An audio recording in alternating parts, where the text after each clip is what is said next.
those chains are breaking, yeah. I fear God, I don't fear death. I see those stripes and take a step. Welcome to the Filmcast review of Creed 3, directed by Michael B. Jordan. I'm going to read the plot summary of this movie from IMDb. Adonis has been thriving in both his career and family life, but when a childhood friend and former boxing prodigy resurfaces, the face-off is more than just a fight, end quote. The Creed movies. Creed 1, I think we all loved that movie, if I recall correctly. Great movie, great continuation of the Rocky franchise. Creed 2, really fun review of the Filmcast you should listen to if you forget what happened with our review of Creed 2. Having babies is hard. Like, having a baby is hard. It is, though. But I think fair to say a lot of people in general didn't feel that Creed 2 was quite as strong as Creed 1. I think that's fair to say. So a lot of questions about whether this would be a franchise worth coming back to, especially with Michael B. Jordan being a director for the first time. Would he add something new to this, bring something to it, and kind of restore this franchise to its former glory? Certainly he has at the box office. This movie was #1 in a huge way this past weekend. And my guess is it's going to ensure more Creeds, moving forward. More Creeds.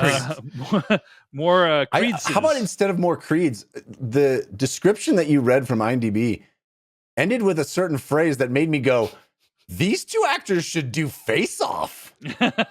Indeed. Remake Face Off with Michael B. Jordan and Jonathan Majors. There is basically a heat scene in this movie too. So yeah. But yeah, Creed 3 made $58.6 million, which I think is the best for any movie in the franchise in its opening weekend. Just really impressive debut. But here's my question for you, Devindra Hardawar. Do you think that the Creed franchise was worth coming back to, as demonstrated by this movie? I think absolutely. I adore this movie. I love this movie, mainly because it is live action anime, guys. Like, it is hitting a lot of those points that I love in sports anime, where there are often stories about brothers versus brother, or like friends who become like mortal enemies. And the way Michael B. Jordan also shoots the action in this movie, I think is incredible, because he's actually bringing in some techniques, the sort of ways it kind of slow-mos and zooms into specific spots, or the way it highlights specific key frames. We'll talk about some of these in spoilers, but just when like an uppercut that kind of pauses the screen, you see the sweat kind of glisten off somebody. That is anime. That is like freaking Naruto. That's Hajime no Ippo. And he's not just doing it like for aesthetic. Like, he's kind of taking those visuals and these styles and bringing it to a Rocky movie. And I think it's totally successful. Like, I love this movie, which is funny too, because it starts at the place. It's basically Adonis Creed is Lydia Tarr, right? He is the greatest man on earth. He has everything. He has all the titles. He's rich. He's a beautiful wife. His wife is also a rock star. Amazing daughter. Like, he has one of those houses overlooking all of LA, right? Like on the hills. Just like, his life is perfect. What could go wrong? And what ends up happening is this ends up being sort of a reverse Rocky movie, where the sort of underdog ends up being the person we're sort of rooting against. But I also think he's also really, really compelling. That's Jonathan Majors' character, Damian Anderson. I think like there's so much to that character. First of all, again, another like shining example of Jonathan Majors, I think, being like one of the most exciting actors around right now. So I love that he is here in this movie. It's another villain role for him, but it's a really like complex thing he's doing, because like you can kind of see the love these characters have for each other that also has stewed into a form of hatred. And Jonathan Majors is just very good at getting those nuances. Michael B. Jordan, maybe not as much, but they're talking about themselves as a sort of like De Niro and Pacino of their generation. And I think we know which one's De Niro at this point. So I love that pairing. I hope they keep working together. I think this movie is fantastic, and I cannot wait to watch it again. It is what a theatrical experience this was. Jeff Kanata, your thoughts on Creed 3? Well, Dave, I guess you could say my thoughts on Creed 3 are best summed up in the form of a limerick. Okay, let's hear it, Jeff. For every punch that it threw, there's so much it needed to do. I still liked it a lot, but in terms of the plot, it bit off more than it could chew. Mm-hmm. I thought this movie was awesome. I loved it. But you kind of have to forgive it a lot of things, in my opinion. Sure. it shortcuts a lot of stuff. There's so much jam packed into it that it felt like it gives short shrift to a lot of story beats. And ultimately it kind of minimizes how hard it is to actually be a heavyweight champion. You mean you can't just go in and ask for yeah, it really feels like, I mean, like it's doing so much heavy lifting to get to this place. The place is cool. The place we get to is cool. But honestly, I wish that this had been 2 movies. Because you could have the entire first movie be Michael B. Jordan being the manager for Jonathan Majors and like seeing his struggles come back and you know, getting to that, like having a Rocky movie with Jonathan Majors as Rocky, and at the end he does it, triumph. Movie 2, The Betrayal. That would be amazing, and it would. We have to shortcut so much of Jonathan Majors' ascension. And there's like moments where in the movie we see a cut of Jonathan Majors is like, I got my mansion. It's like, what? How? Well, that was fast. We can talk more in spoilers, but I do think ultimately my thoughts are that the movie is really trying to accomplish so much that unfortunately a lot of it has to be shorthanded and given short shrift. And I wanted more. I love these characters. This should have been a 3-hour movie. Like this should have been like the big Rocky epic. Yeah, I mean, I think 2 movies is better. I think make this like a 2 movie back-to-back movie thing. Like shoot them at the same time. It would be amazing. But what we get is still really fun.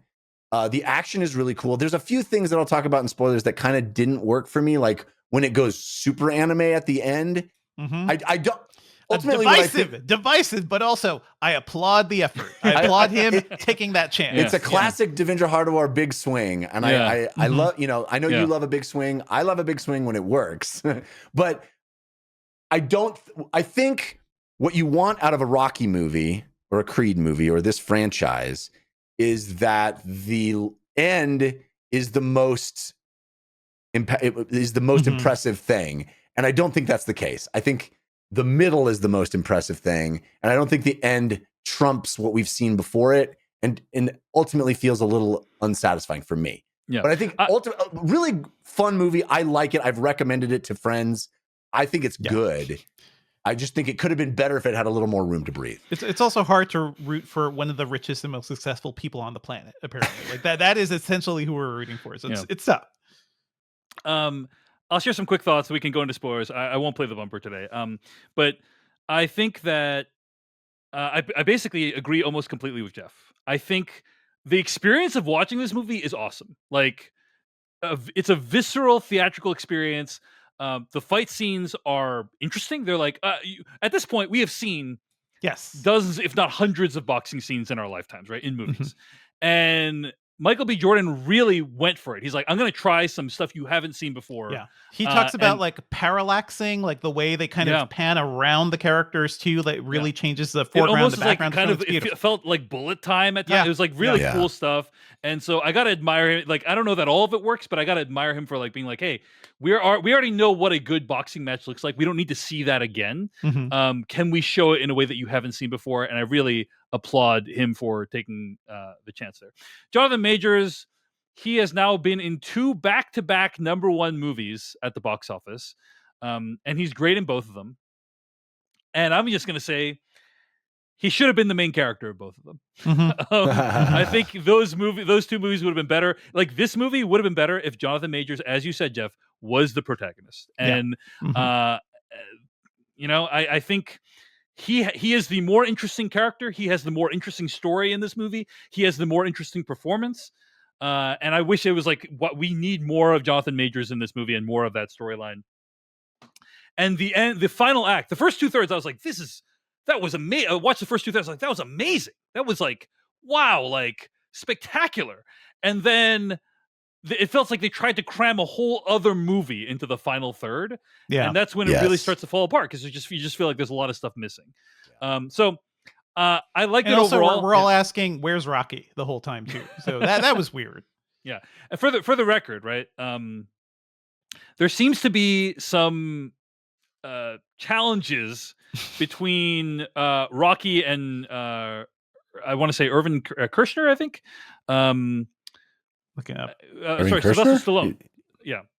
Sylvester Stallone and Erwin Winkler. Winkler, I'm sorry. Yeah, Winkler, Erwin Kershner's dead. Apologies. Erwin Winkler, right? So there's some apparent personal beef between the two of them, and probably because Stallone doesn't own the rights, and Winkler basically got that out of him early on, and Stallone's still pissed about it. So, for that and business reasons, like that's why Sylvester Stallone does not appear in this movie at all. Although Stallone was like, he said he didn't like how dark this movie got too. Where I'm like, wasn't Rocky like a hitman for a mobster in the first movie? Yeah.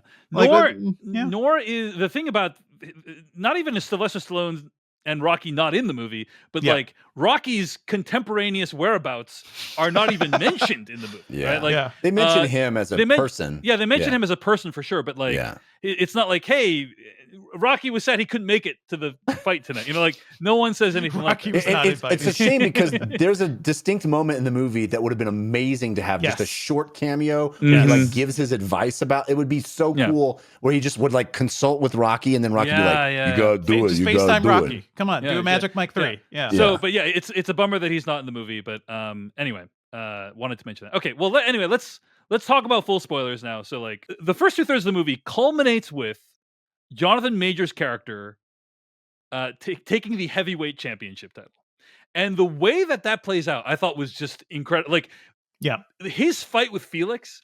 And showing all the way he's like playing dirty and like hitting the guy's arm in like the wrong angle. It's just like, oh, this is so. I've like never seen anything like this. And the way like the quick cuts and the CG and all this stuff, I thought it was just so well done, and it felt so transgressive what he was doing. I don't know anything about boxing, so maybe if boxing experts are watching this, so like people do that all the time, you know. Everyone was like, booing him basically. But everyone was booing him, you know. Yeah. And so it was just amazing to watch. And then it's like at that point, that character's life is going to become way more interesting. Like I want to know, like, what happened?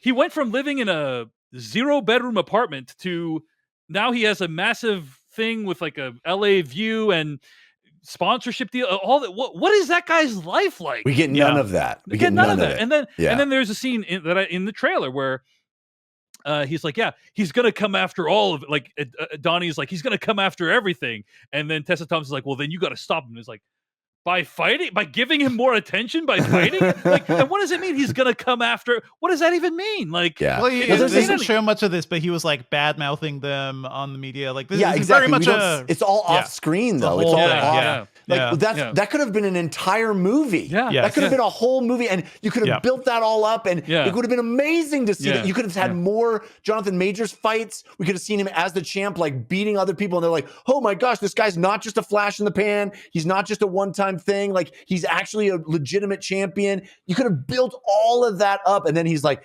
dissing him, and we could have had this whole turn that would have felt really organic and awesome instead of it being so abrupt and so truncated. I agree. It would be a hard sell for first-time director Michael B. Jordan to be like, I got a 2-movie epic for your $100 million franchise. That seems tough, I'm not.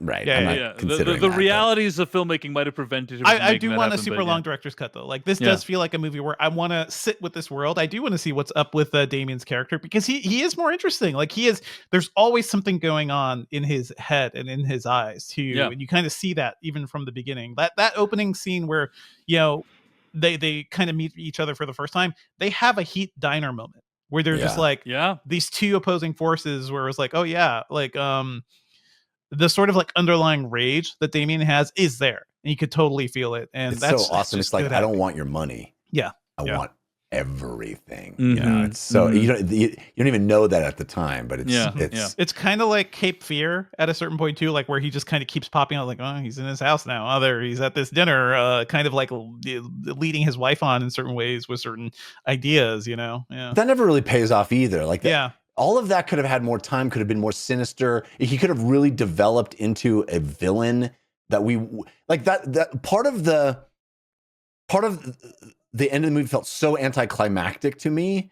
Like I should feel at the end of a Rocky / Creed movie, I should like want to jump out of my chair and cheer when against all odds, our heroes triumphs, right? Yeah. That's the feeling of those movies. And I don't think it reached that because everything is so rushed by the end. Yeah. And the way it all plays out in that final fight just felt less than satisfying to This me. movie's a tragedy. Like, that's what it is. It's not really it's not a movie about triumph. It's a tragedy of what happens to this friendship. There's that shot where they kind of see each other in the locker room at the end, and like there's a dividing line between Adonis and between Damien, and that just feels like excellent visual storytelling. In a recent episode of the Filmcast After Dark, we talked about like stuff that makes that brings tears to our eyes, you know, makes us cry. I almost cried during that scene where that's not at the end of Devindra. That's when Jonathan Majors fights Felix. Yes. So at that moment, there's a scene in the locker room where like you see them in the locker room together, and like Adonis is wearing like a nice suit, and Jonathan Majors is like about ready to go on box, and there's like this shot where like the locker room wall divides the two of them. Yeah. And it's just like, and they kind of look at each other, but they can't see each other. And it's just like, oh, this is so amazing. Like it gave me chills. Yeah. I was so like, good. this is incredible.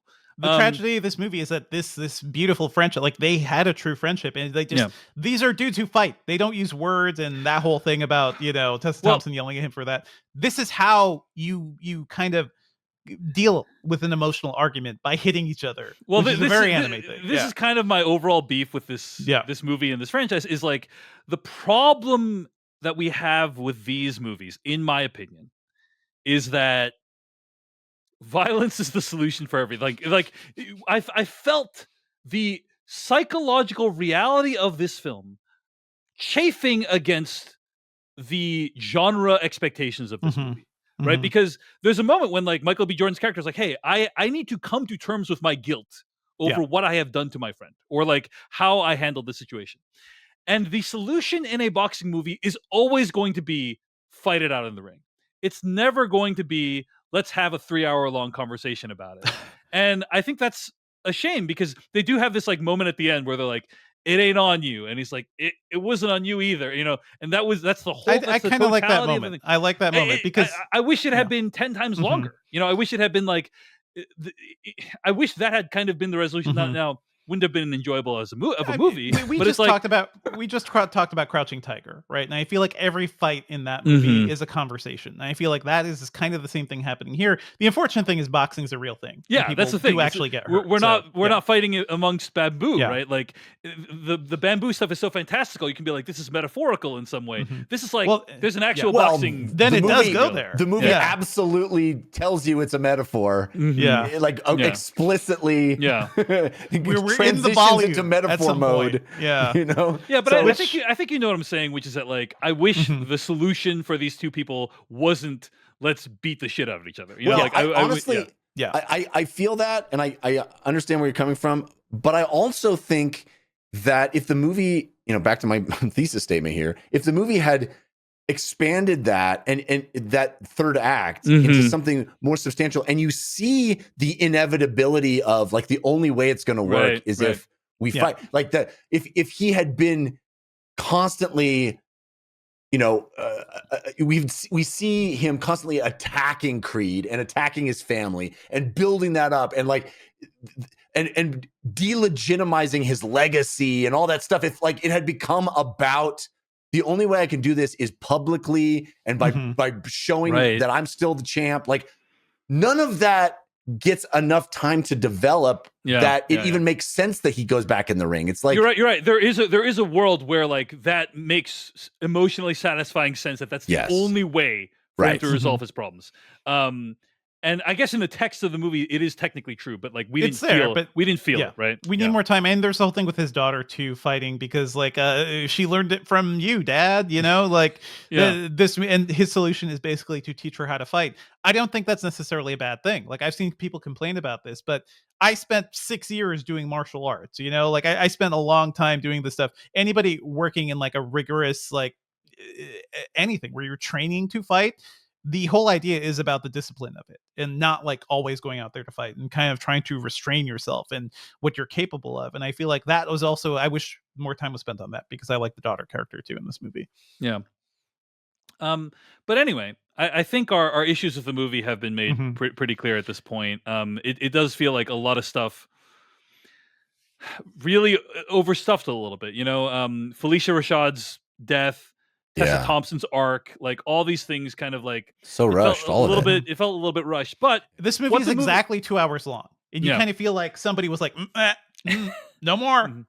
What the movie does deliver on, though, are the fight scenes. There's 3 major fight scenes in this movie, and every single one of them feels distinct, interesting, and at the end of the day, it's a boxing movie. It delivers on the boxing. It's very hard to complain about the movie if it boxing. delivers the goods. Where Creed 2, I don't think really that felt really generic in terms of the way Creed 2 was shot. And I was thinking of like boxing movies that never really went in on it. And I keep going back to like The Fighter, where the idea of The Fighter, right, was you're kind of watching it on TV. So the camera angles are far back. It's like you're watching boxing on HBO or something. This does get you like way in there. Right in there, yeah. Right in there. I didn't see it in IMAX. This was shot in IMAX too, so that must have like looked incredible. I saw it on RPX screen, but it was still like a really great experience. And those screens have kind of vibrating seats, and this is like the one time where like the haptics of having every punch hit your back a little bit, Punch felt your really anus cool. every time. Bam, wham. Yeah, and as we said, the final fight sequence really plays around with visuals. Like, at one point, I thought it looked like they were fighting on like the volume or something. It looks like the background. volume. Yeah. I didn't love exactly how that looked, but the I stuff didn't of either. them in the ring looked awesome. Like you are convinced that these two people are actually, fighting, like punching each other, and that's like that's a great illusion that the movie pulls off. And that they're doing it, I presume, a safe way. But towards the end of the movie, the audience like vanishes. They're fighting each other one-on-one. They see visions of each other as young children. They fight Actual with elements prison from their walls. child. Yeah, the walls, the ropes turn into bars and a Mhm. mattress and all this stuff. That didn't work for me, honestly. I thought it was a little too on the nose, and it just felt a little. I don't know. I appreciated it. Like you said, Devindra, I appreciate the swing for the fences, and I appreciate like doing something different. Never seen that in a Rocky movie. Yeah. Very cool idea. I just felt like it kind of stole some of the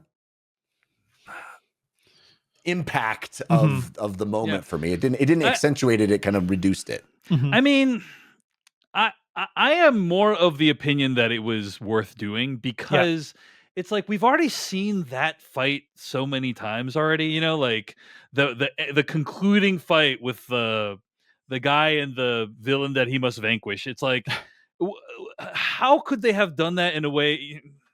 I think it's hard for me to imagine how they could have done it in a way that's like, oh wow, that's it would have just been more. Yeah, it would have been a longer fight of them punching each other. Yeah, and some of that looked cool. Like I think there's a point where they freeze frame on them both basically knocking each other out, just getting that kind of key shot. Very anime, very anime. Yeah. Here's the way it could have worked, Jeff. Is like the idea of the whole movie is Jonathan Major's character Dame is like fighting dirty. And like maybe if Michael B. Jordan, if there's some plot around like him figuring out a way to like counteract that could have been cool. Well, but yeah, go ahead, Jeff. Go ahead. Your thoughts. So I'm a fan of professional wrestling, and the entire goal of in-ring storytelling in professional wrestling is at the highest level, right? At the big payoff event where all of the beef between two characters is going to pay off because it's WrestleMania or it's a big pay-per-view or whatever. The entire goal is to convince you that the thing that you know is going to happen isn't going to happen. That's how these movies should work, right? That's the goal of stage storytelling like that, is that I know that Michael B. Jordan's going to win this fight. Wait. Oh my God, wait. Is he not going to win this fight? Oh, he did. That's the goal. Right. And that's, in professional wrestling, it's like, oh, the bad guy does the finisher on the good guy. And it's 1, 2. Oh, he kicked out of the leg, kicked out of the thing he's not supposed to be able to kick out of. And figuring out ways to psychologically bring the audience to a place where the thing they know is going to happen, they start doubting whether it's going to happen. And that's the goal of these movies. That's how Rocky movies should work, is you go, I know Rocky's going to beat Drago. Oh my God. But what if, wait, what is he not going to beat Drago? Well, Rocky didn't win in the first movie. Exactly. So like the setup for all these movies is like, oh, you find triumph and failure, basically. The point is I never felt that at any point in this movie. Like there's no moment where I thought Michael B. Jordan wasn't going to win. I think I agree. I think that's a failure of the genre of this movie. Like that's the job of the final fight, is to create dramatic tension and make me doubt what I know to be true. Mm-hmm. Yeah, I would agree with you. It does not do that thing that many of the other Rocky movies do, and many movies of this genre do. And I think it's doing something else, right? It's trying to, as we've already described it, right, make it out to be kind of a metaphor, right? Yeah, Shakespearean metaphor of like these the clash of these, not only these people's bodies but their lives, you know. And I think that it does a good job at that. But I agree, it's trading in that set of pleasures that you described for another set, and I understand if the other set doesn't work for you. So anyway, I just want to say shout out to Michael B. Jordan. Like we are seeing people who grew up on anime and manga who are now creating their own art, and like dude is doing his thing, and he put it out there, and that whole volume sequence is straight up like what you would see in maybe a Naruto or maybe a Hajime no Ippo. And not all audiences are ready for that. And I got a kind of an inkling of Speed Racer here, where I just feel like he is experimenting with things like, yeah, not everybody's going to want to see this. It's not going to work for everybody, but I do think like there's some ideas. I mean, you say that, but you say that, but I think Devindra, he roped them in with the incredibly buff physique of Michael B. Jordan and Jonathan Majors, and he made them stay to watch the anime-related or anime-inspired stuff. And so I love it. Good for him. Good for him. Good for him. The old Absadome.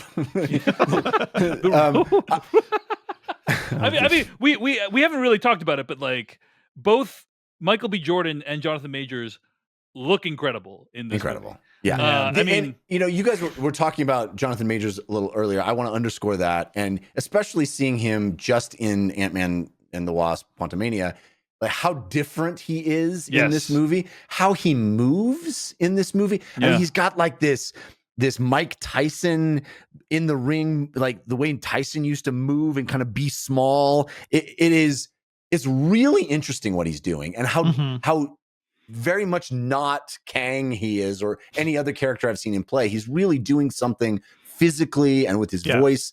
He is awesome. He's one of the most exciting actors right now. Once in a generation, like talent. It seems like you guys have not seen Magazine Dreams, but it does feel like Sundance that is the bodybuilder movie, and he is basically doing De Niro and Taxi Driver in that movie. And like the fact that this guy can do superhero villain, can do boxing guy, like can do, and then be like a very like antisocial, almost like a potential murderer or something. Like he really he got buff, I think, a couple of years ago for these set of roles, and it's really paying off for him too, because Magazine Dreams, he looks insanely buff too. Yeah. And one of my favorite sequences from the movie is when he goes back to his apartment. Like you've spent all this time looking at how amazing Creed's houses are, and then he goes back to his apartment, and it's like, I think we're supposed to interpret it as quite small in comparison. I mean, and, like, he's the Frank Grimes of this universe. Yeah, like that's what it is. He's on his apartment above a bowling alley, below another bowling alley, and I would have loved to see more of his life, because it does seem rough. The competing montages are pretty cool too. You know, like they come out of nowhere. Like another thing Rocky movies do is they set up you got to have the special move, right? You got to practice your swan kick on top of the pillar. You got to chase the chickens. You got to do sit-ups in the snow, whatever. But in this movie, we just like end up pulling a plane. It's no setup. We're just pulling a plane for no reason. You got to run to the top of the Hollywood sign, right? Like that was cool. By the way, I've done that hike to the Hollywood sign, and they shot it there because he goes by this chain link fence. Like, oh, that's literally the hike to the Hollywood sign. Yeah, cool. Yeah.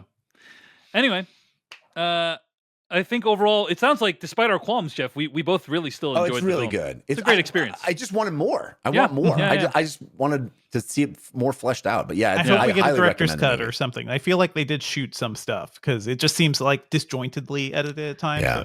So, hope for more. Okay, let me bring up one final qualm with the movie, which is that this movie spends a lot of time trying to convince you that Michael B. Jordan is old and out of shape. I don't know if you guys saw Well, that. for boxing, Well, Oh my yeah, gosh, for you're boxing. you're you're so old. old. You're so old, Michael B. Jordan. I mean, first of all, this is a franchise that has the movie Rocky Balboa in it. Mhm. Okay, where Sylvester Stallone is like way older than Michael B. But Jordan the is. whole Yeah. point of that movie was like, you're old, Rocky. Yeah, I know, You're but like he 50 was- years old. But he was way older than Michael B. Jordan is in this movie. So it's like, But they're both okay, true. They're both old. They're both true. for Yeah. boxing. fair enough. I Oh, mean, the worst transgression in my mind is that then Jonathan Majors shows up. Everybody acknowledges he's even older, and he's he even like older. he And- like but he has no Jonathan- problem being the. I think it, like I said, pre spoilers was it kind of cheapens the entire notion of a heavyweight champion. This movie, it's just like anybody off the street. This guy was good when he was 15, so yeah, he can totally do it now. It's just like not the case, Yeah. And also, Jonathan Majors, by the way, 3 years younger than Michael B. Jordan. Oh, that's Yeah. funny. So that was a little bit. I was kind of like, you're trying to convince us both of these are old. These are literally the fittest people I've seen this month. So And, anyway, and Dave subscribes to the Fit of the Month Club.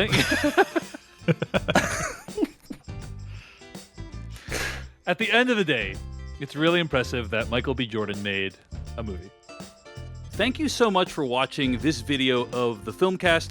Check out these other videos that we have available, and be sure to hit like, subscribe, and hit that bell icon to get other videos from us in the future.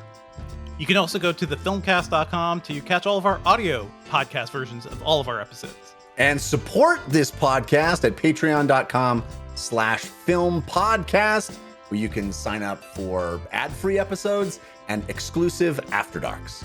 Thanks so much to everyone who makes the Filmcast possible.